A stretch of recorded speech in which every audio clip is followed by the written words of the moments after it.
o que é um fato psicológico divertido. Se você estiver tendo um ataque de pânico, coma algo azedo. Isso desliga sua mente do pânico e a põe azeda. Vai-se para onde se olha. É chamado de fixação de alvo e funciona em todos os lugares. Especialmente útil para dirigir, andar de bicicleta, motocicleta, etc. Por exemplo, se você quiser evitar algo, não olhe para ele, olhe para o caminho que o evita. Funciona até mesmo em jogos de vídeo, o que é apenas um golpe de cabeça. Pedir a alguém que faça um pequeno favor para você normalmente fará com que ele goste mais de você. Se o fizer, então um muito pequeno favor dá a eles um sentimento de proteção sobre você. Esse efeito é o motivo pelo qual você morrerá pela pessoa que lhe pedir para ver seu laptop ou bolsa quando você estiver na biblioteca ou na cafeteria. O pequeno endividamento que eles pedem transforma você de um estranho em um protetor e você vigiará as coisas deles como um falcão. Os bebês olharão para as emoções de seus pais para determinar seu próximo passo. Há uma janela de tempo onde, se um bebê está prestes a engatinhar de um penhasco, e eles olham para seus pais e o pai é encorajador, eles vão engatinhar imediatamente. Se os pais parecerem assustados, o bebê não rastejará. Isto foi feito com um painel de vidro cobrindo a parte do penhasco. Prometo. Se você acha que alguém está olhando para você, faça um cheirinho alto. Há uma boa chance de que eles imitem nervosamente o cheiro se tiverem medo de ser pegos. Às vezes o faço de propósito quando faço cocô em um banheiro público lotado. Às vezes me pergunto se existe uma regra não dita de não gritar com alguém para suar o nariz quando está assoando algo de algum outro orifício. Contar a outras pessoas sobre seus objetivos a fim de se manter responsável é muito mais provável que resulte em fracasso do que manter seus objetivos para si mesmo, o que é completamente oposto à sabedoria popular. Aprendi isso em grandes cursos. Seja mais esperto que você mesmo. Estratégias baseadas no cérebro para um você melhor. É muito mais fácil tornar uma multidão autoritária do que você imagina. Ron Jones, um professor na Califórnia, demonstrou isso em 1987, tornando uma turma inteira fascista. O movimento ficou fora de controle ao terceiro dia, quando toda a escola foi pisar as botas. E ele teve que movê-los todos no ginásio para dizer a verdade, a fim de fechá-lo. Google. A terceira onda tem a ver com nosso desejo inato de se encaixar, combinado com nossa natureza natural de competição. O autoritarismo e o fascismo oferecem uma maneira fácil de realizar ambos. O efeito placebo é real, é por isso que você testa as coisas contra ele. Os placebos mais caros funcionam melhor do que os baratos.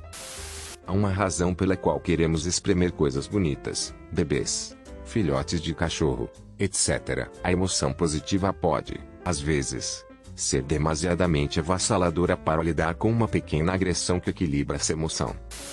Quando a frequência da onda sonora de certos sons está próxima, seu cérebro a registrará como um ou outro, como quando você pensa que ouve um telefone tocando uma voz, mas na verdade está ouvindo o zumbido de um gerador, computador. Não consegue pensar em nenhum outro exemplo. Não tenho certeza de como este termo é chamado, mas aprendi no Psiche 101 ou algo assim na faculdade. Meu filhote adolescente teve um cachorro chihuahua no outro dia. Eu mesmo ainda estou treinando um cachorro de 73 libras. E foi acordado que este é o cachorro dela e eu não vou ajudar. Pelo menos até que ambos sejam treinados e habituados um ao outro e possam ficar bem juntos enquanto a criança estiver no trabalho ou na escola. Isto funciona porque meu cachorro não pode ir lá para cima onde meu filho vive principalmente. De qualquer forma, o que aprendi durante os 2 últimos dias de escola é que o filtro no aquário de peixes às vezes soa exatamente como aquele cachorro. Ela tem 7 meses de idade e parece 2 lbs e vai fazer isso ou para ir lá fora. Levei até a metade do dia de hoje para perceber que minha cadela olha lá em cima toda vez que ela está realmente fazendo barulho.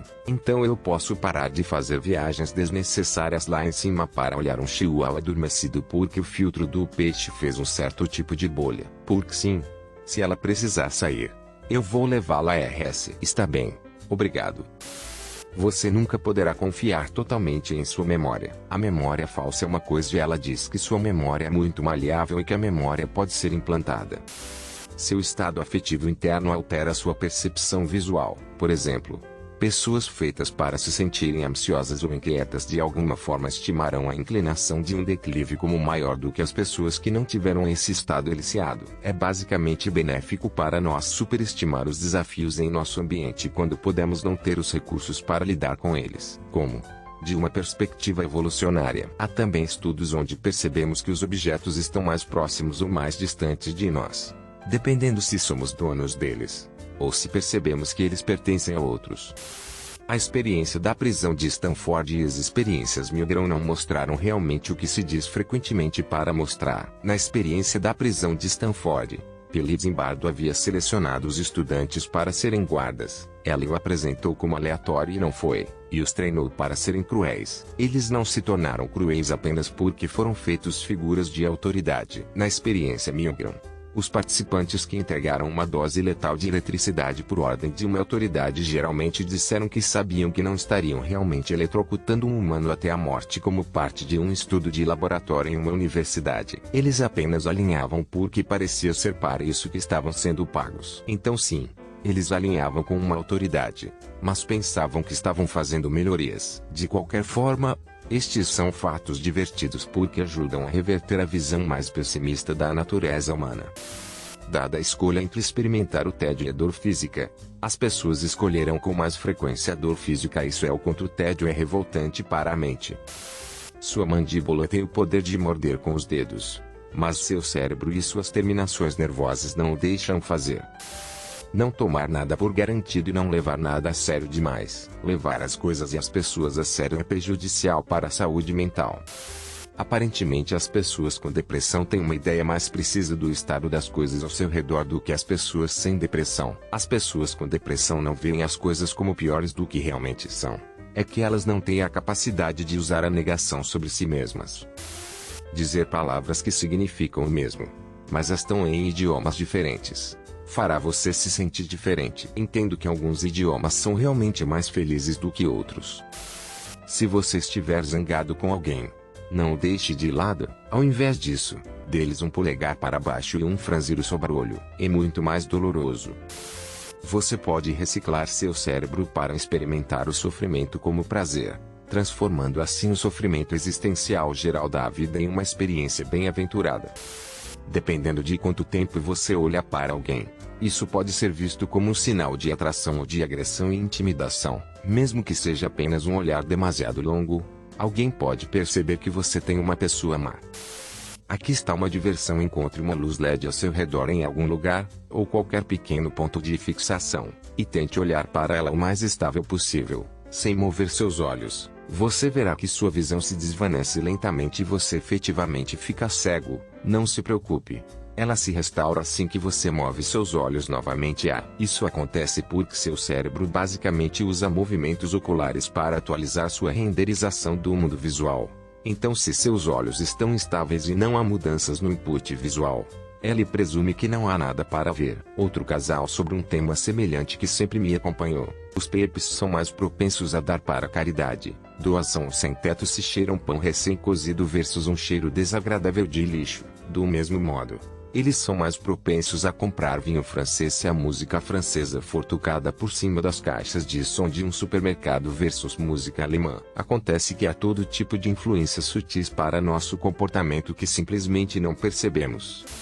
Se você está fazendo uma tarefa chata e sendo pago para fazê-la, você a classifica como mais chata do que se você não tivesse sido pago por ela. Isto se deve à dissonância cognitiva criada por fazer algo de que você não gosta. Se você está sendo pago, faz sentido fazer algo que não lhe agrada. Caso contrário, você decide que deve desfrutar ou não estaria fazendo isso de graça. E é por isso que seus passatempos não devem ser sua carreira emo. Alegadamente, é mais uma coisa de sociologia. Mas, uma vez iniciado um hábito, você tende a não perceber que está fazendo mais isso. Ir para o trabalho pode significar desligar o carro e voltar a correr para verificar 2 vezes se você trancou a porta. Colocar um item de transporte diário errado pode significar não saber que você o esqueceu até que você precise dele.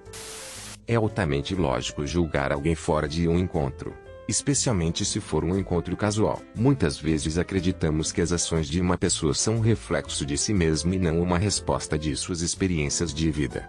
e de outros fatores de terceiros. Exemplo, se alguém é mau para você, você pode assumir que é uma pessoa má, o que pode ser verdade, mas também pode estar de mau humor por ter sido despedido de seu trabalho. Outro é aprender sobre fatos psicológicos, mesmo de passagem, que podem alterar a forma como você age. Outro, se você estiver sangrando até a morte, é melhor ter poucas pessoas ao seu redor do que uma multidão inteira. Isto porque quando os observadores estão em uma grande multidão, é menos provável que intervenham. O teste de IT foi popularizado pelos americanos nos primeiros anos da América e testes de IT culturalmente tendenciosos foram usados rotineiramente nos imigrantes, o que levou a que muitos imigrantes fossem rotulados como lentos ou deficientes. O teste de IT também ajudou a alimentar a eugenia, que é a ideologia de que as pessoas com bons genes devem acasalar. A eugenia má, que é uma forma de eugenia que buscava impedir o acasalamento de pessoas com genes ruins, era fortemente alimentada pelos testes de TIE. Nos Estados Unidos, as pessoas entrariam em cirurgia para um procedimento simples e sairiam sem autorização porque o médico as tornava assim sem seu consentimento. Isto porque o paciente era rotulado como lento ou deficiente pelos testes de TIE. A maioria dos testes de TIE apenas testa o que eles testam. Por exemplo, um teste de IT que testa sua memória não mede o seu TI, mas sim suas habilidades de memória.